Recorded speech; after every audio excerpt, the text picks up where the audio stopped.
Within the heart of the countryside, beyond winding roads and fields that seem to stretch endlessly beneath the sky, there stands a castle both grand and solemn. Its towers rise above the trees, and its stone walls hold within them a silence that is as much memory as it is mystery. Those who gaze upon it from afar often imagine splendor, but those who step closer begin to sense something more, an air of secrecy, as if the castle itself has been a witness to lives once lived, to vows once whispered, and to love both discovered and lost. It is here, within this vast and echoing place, that our story finds its beginning. Imagine walking through the great wooden doors worn smooth from centuries of hands that have pushed them open, some in duty, some in desperation, and others in hope. The cool air of the stone corridors greets you first, carrying with it the faintest scent of wood smoke and the memory of roses once carried through by a lady of the house. Shadows gather along the staircases, and even in the brightness of day there are corners where the light hesitates to linger. The castle is not merely a home, it is a keeper of secrets, a silent guardian of moments that passed long before we came to know them. Yet, within these walls, romance has always found its way. The stones, rough and gray, have heard laughter echo through chambers late at night. They have held the sound of music drifting from hidden halls and felt the trembling hush of footsteps stolen across polished floors. It is as if the castle itself has lived many lives through the hearts of those who resided here, remembering each love and each sorrow with a patience only time could teach. The romance of this place does not begin with grandeur alone, but with the delicate details one notices upon closer look. The soft drapery that moves gently with the wind from a high window, the carved roses in the wood of a forgotten door, the initials etched faintly into the stone by a hand unwilling to let love be forgotten.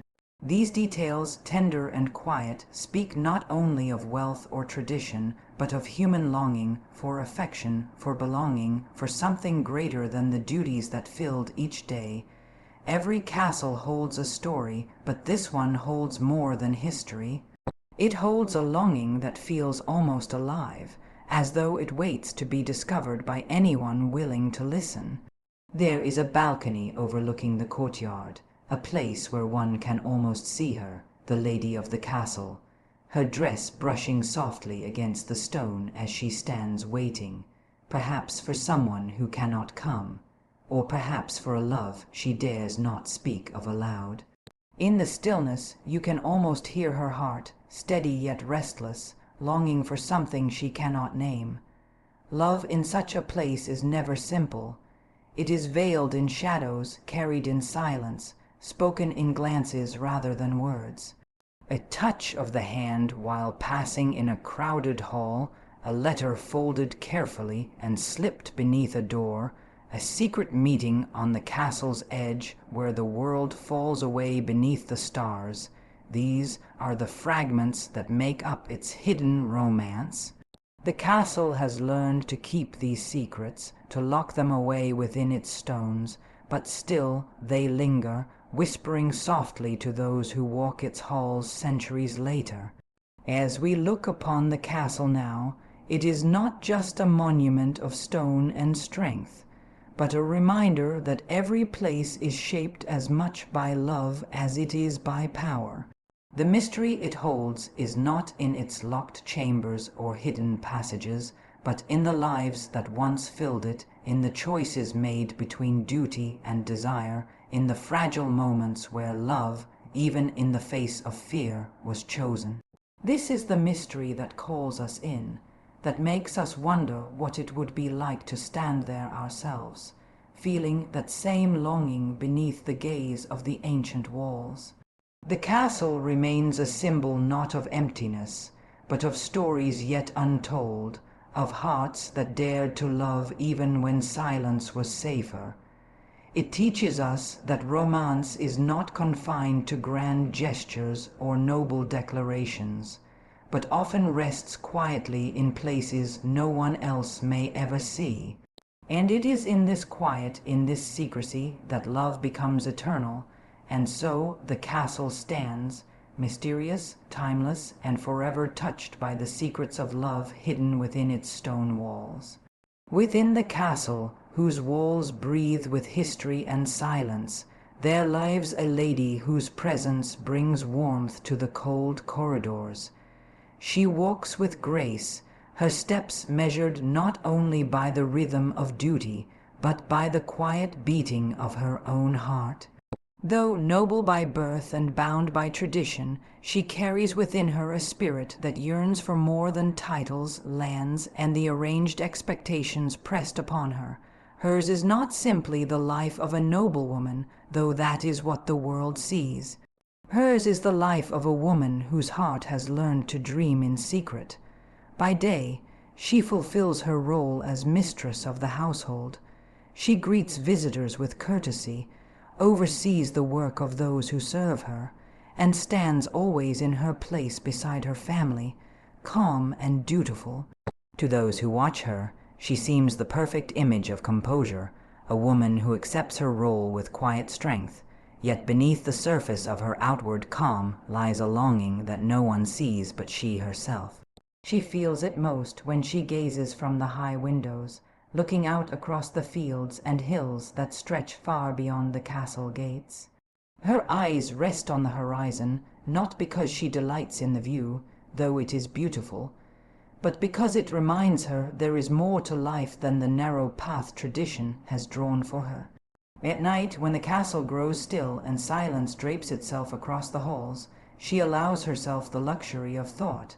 She thinks of what it would mean to be truly loved, not for her position, not for the alliance her hand might secure, but for the heart she carries quietly within her. She dreams of a love ungoverned by contracts or promises made between families.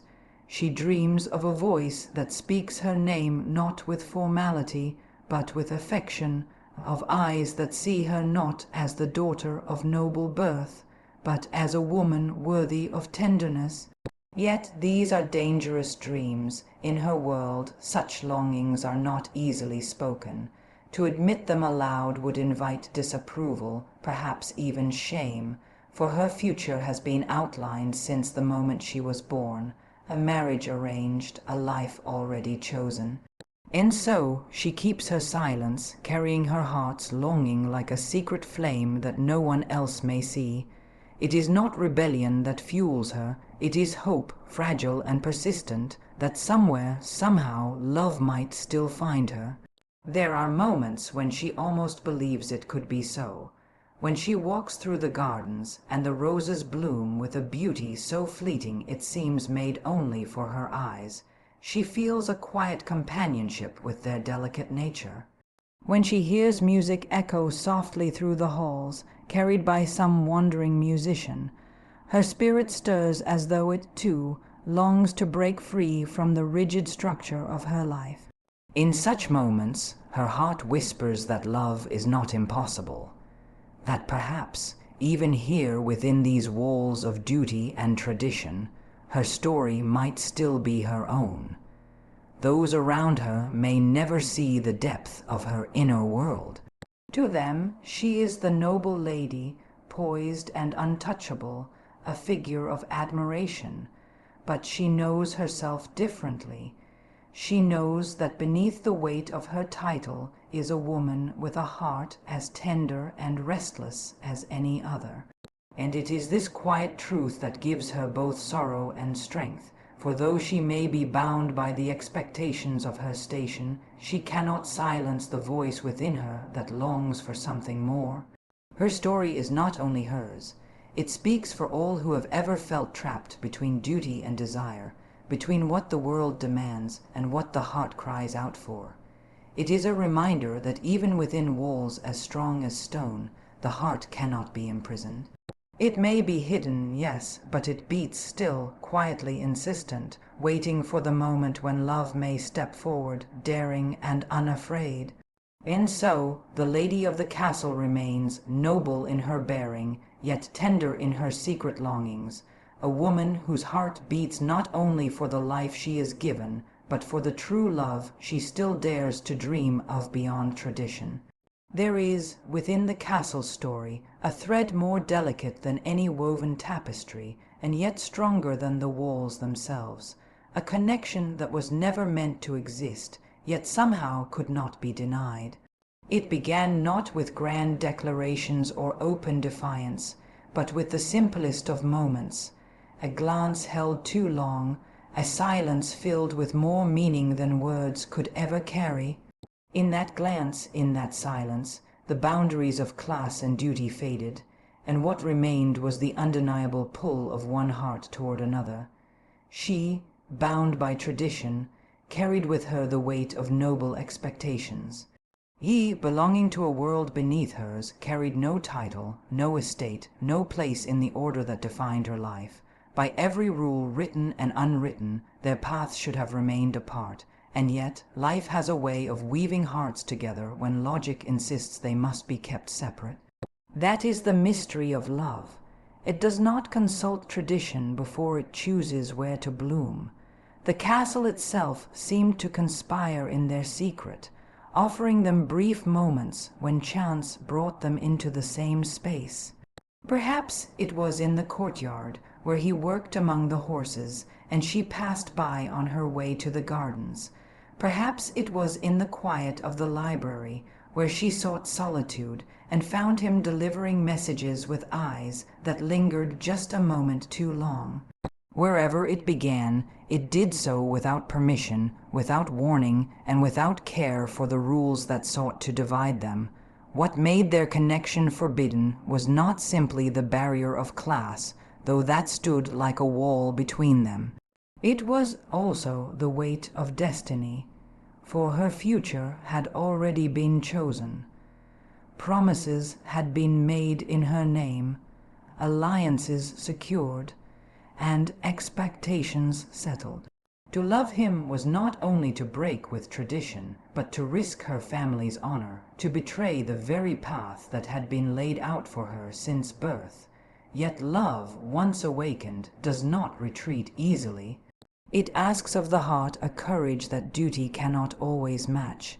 Their meetings were never open, never bold. They were fragments of time snatched from the flow of duty, an exchange of words in passing, a hand that brushed against another when both knew it should not linger. It was in these stolen moments that their love grew, hidden but alive, fragile yet unstoppable. And though the world might never have permitted them a future, those moments were enough to sustain the hope that love, however forbidden, could be worth every risk.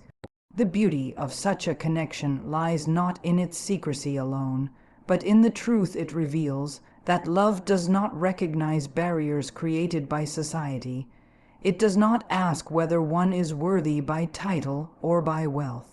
It seeks instead the honesty of feeling, the quiet understanding that passes between two souls, and though the world may call it impossible, the heart calls it inevitable, still they lived with the weight of consequence.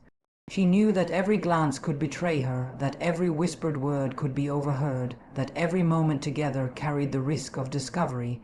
He knew, too, that his place in her life was not meant to be permanent, that his presence beside her could cost her everything. Yet neither could turn away, for love, once kindled, refuses to be extinguished by fear. Perhaps this is what makes forbidden love so powerful. It thrives in the face of opposition, it deepens under the shadow of risk, and it endures because it must.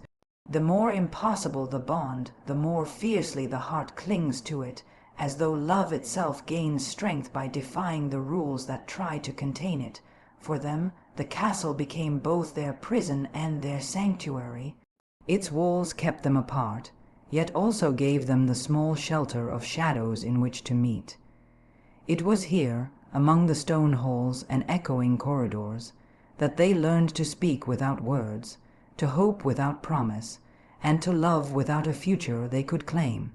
And though their story may have been marked by secrecy, it remains a testament to the truth that love, even when forbidden, cannot be erased. Love, when it is true, does not simply exist in the ease of joy or the sweetness of shared moments. It asks for more. It asks for courage when the world places obstacles in its path, and it demands choices when the heart is torn between desire and duty. Within the castle, love was not a gentle indulgence but a test of strength, for every step taken toward it meant risking something precious. Sacrifice and loyalty became the silent pillars on which such love could stand, though they came at a cost only the brave were willing to bear. The lady of the castle, already burdened by the weight of tradition, understood this well. To allow her heart to follow its own course meant accepting the consequences that would surely come. She could not pretend her choices would touch only herself. They would ripple outward, affecting her family, her name, her standing. Yet she also knew that to deny her heart entirely would be a sacrifice of another kind. A sacrifice of her spirit, her happiness, her truth. The question that haunted her was not whether she loved, but whether she could endure what that love required. For him, too, loyalty and sacrifice shaped every thought. His loyalty was not only to her, but to the life he had always known, a life built on service and humility. To dream of her was already an act of defiance, for he had been taught that his place was fixed, his future clear, and his worth measured by duty rather than desire. Yet loyalty to her grew stronger with each moment they shared, and it began to outweigh the loyalty he had long carried toward the order of things. The sacrifice he made was in choosing her above his own safety, for with every glance, every whispered word, he risked not only his position, but perhaps even his life. Love in such a setting becomes sharper, more vivid, because it is never free of consequence. It is easy to love when nothing is at stake, but when every choice carries danger, love becomes a measure of bravery. They both knew the path before them was uncertain, yet they also knew that to turn away would be a quiet death of the soul. Sacrifice, then, was not only inevitable, it was essential. There were nights when she lay awake, her mind restless with thoughts of the future. She could marry as expected, secure her family's name, and leave the life written for her. It would be safe, it would be honorable, it would be without scandal, but it would also be without him. The very thought hollowed her heart, for she knew that loyalty to her family could not erase the longing that had taken root within her. In those moments, she felt the sharp divide between what she owed to others and what she owed to herself. And he, though perhaps with fewer choices than she, faced the same torment. He could step back, retreat into the shadows, and allow her life to unfold as it was meant to, untouched by his presence. That would be the loyal choice, the safe choice, the sacrifice of his own happiness for hers.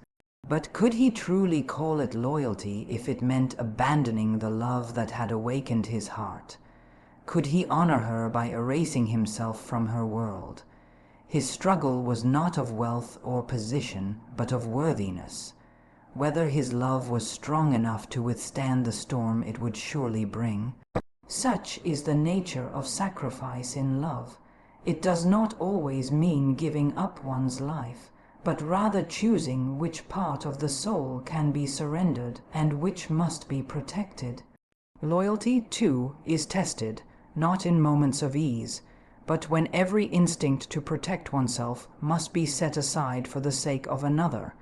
And yet, despite the fear that hovered always around them, they found courage in the very bond that threatened to undo them. It was the knowledge that they were not alone in their struggle, that each bore the weight of sacrifice and loyalty with the other in mind.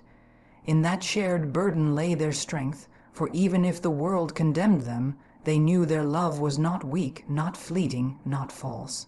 It was love that demanded everything of them, and in giving everything, it proved itself true.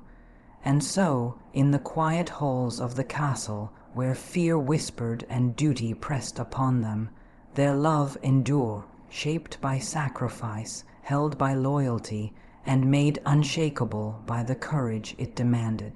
There is something remarkable about the way love endures across the ages, something that neither time nor distance nor custom can erase. When we look back at stories told long before our own days, when we hear of lives lived within castles or cottages, of lovers bound by tradition or separated by fate, we find ourselves touched in ways that feel surprisingly close to our own hearts. It is as though the emotions that once stirred them still speak to us now, whispering that love in all its forms has never truly changed. The lady of the castle may have lived centuries before us, and her world may have been shaped by rules and duties far removed from our own. Yet her longing for true affection, her hope for a love that would see her not for her title but for her soul, is not unfamiliar. Who among us has not wished to be understood, to be valued beyond circumstance, to be chosen not because it is convenient but because it is real? Though her life was bound by stone walls and heavy expectation, her emotions are not bound to that past. They are as alive now as they were then, echoing in every heart that has dared to hope for more. In his case, too, the emotions feel timeless. A man who believes himself unworthy of the woman he loves, a man who struggles between the loyalty he owes to his place and the longing that draws him toward her. Such feelings are not confined to history. They are felt even now, in lives where love sometimes seems impossible because of distance, circumstance, or fear. His hesitation, his quiet courage, his desire to protect her even if it costs him his own happiness, these are not relics of another age, but truths that reach us because they remain the essence of love itself. What makes such stories powerful is not simply the setting in which they are told. The castle with its stone towers and shadowed halls may give the romance its mystery, but the emotions themselves could live anywhere. Whether whispered beneath torchlight or spoken today beneath electric glow, the trembling of a heart in love feels the same. Joy is still joy, sorrow is still sorrow, and the ache of wanting what seems beyond reach is no less sharp now than it was then. Time has changed our clothes, our customs, our ways of speaking, but it has not changed the nature of our hearts. It is often said that love stories from the past are reminders of a different kind of life, but they are more than reminders. They are mirrors reflecting back to us the constancy of human emotion. When we hear of her standing at the balcony, eyes cast toward the horizon in silent yearning, we recognize ourselves in her gaze. When we see him take risks for the smallest moment of closeness, we feel the weight of our own sacrifices for those we have loved. These connections across time are what make their story ours, even though centuries stand between us. There is comfort in knowing that we are not the first to feel the intensity of such emotions, that others have stood where we stand now, uncertain yet hopeful, afraid yet unyielding. Their courage strengthens ours. Their sacrifices remind us that love has always been worth the risk. And their joys, fleeting as they may have been, reassure us that love, when found, carries the same sweetness no matter the age in which it blooms. To read or hear such a story is not to be transported into a distant, unreachable past. It is to have the past step quietly into our present, carrying with it the truth that hearts then were not so different from hearts now. We may no longer live within castles, but we know what it is to feel trapped by expectation. We may not live beneath the weight of arranged duty, but we know what it is to wish for love that is free and genuine. These parallels are what make their story resonate, what make it endure, what make it timeless. And so, though the stones of the castle may crumble and the names of those who lived there may fade into history, the emotions remain vivid and unchanging. Love, with its hope and its sacrifice, its joy and its pain, continues to touch us just as deeply today as it did centuries ago, reminding us that the heart knows no time. Language itself has always been one of love's most faithful companions. For what is love, if not the attempt to give voice to feelings that otherwise overwhelm us? Words become the bridge between one heart and another, carrying tenderness across silence, shaping longing into something we can share. And when those words are chosen with care, when they are given rhythm, beauty, and depth, they transform not only into expressions of affection, but into stories that endure far beyond the moment in which they were first spoken. The castle's tale is proof of this truth. Its walls may have witnessed secrets and silences, yet it is in the retelling, in the shaping of those experiences into language, that love comes alive again. Storytelling gives breath to emotions that might otherwise be lost. It allows us to hear the quiet of her heart as she stands gazing across the horizon, and to feel the tremor of his voice when he dares to speak words forbidden by class and duty. Through language, we are drawn into their world, not simply as observers, but as companions who walk beside them in their joy and sorrow. For the learner of English, this is where the beauty lies. It is not only grammar and vocabulary to be studied, but the music of words, the way they paint pictures, the way they carry emotions too delicate for anything else to hold. To say she longed for love is simple enough, but to say her heart ached with a silence that words could scarcely name is to let the listener feel the longing in their own chest. Advanced English opens such doors, inviting us to explore the layers of meaning hidden in choice and phrasing. Romance in language is not confined to grand speeches or poetic flourishes. It can be found in the smallest turns of phrase, in the way words linger when they are chosen with tenderness. Think of the difference between "he looked at her" and "his eyes rested on her as though unwilling to let her go." Both express the act, yet only one captures the emotion beneath it. This is the gift of advanced storytelling. It allows us to move beyond the surface, to uncover the very soul of an expression. And so, as the castle's story unfolds, it does more than tell us what happened. It teaches us how to feel through words. The lady of the castle, longing for true affection beyond the confines of duty, speaks to us not through plain description, but through language that carries weight and texture. Her emotions become ours because the words chosen for her are not ordinary, they are alive. And he, caught between loyalty and desire, becomes more than a character because the language that surrounds him reveals his struggle in ways simple words never could. For those who learn English, this is a lesson worth treasuring. To truly master a language is not only to know how to form sentences or to select the correct word. It is to understand how words can move hearts, how they can transform thought into feeling. Romance, after all, is not only about love between two people. It is also about the love we feel for language itself, for the way it allows us to express what is most human in us. There is power in this union of love and language. Stories told in English, when shaped with beauty, allow us to travel through time, to enter castles long gone, to hear the voices of lovers who might otherwise be lost to history. And while their lives may have passed, their words remain, carrying forward the same emotions that stir us now.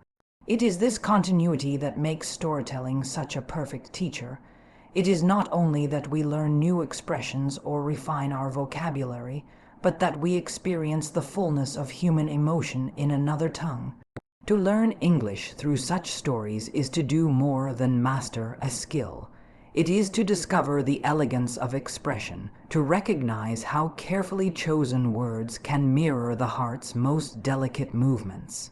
In romance, language becomes a vessel for truth, for desire, for the unspoken, and in learning it, we draw closer not only to fluency, but to understanding what it means to be fully human.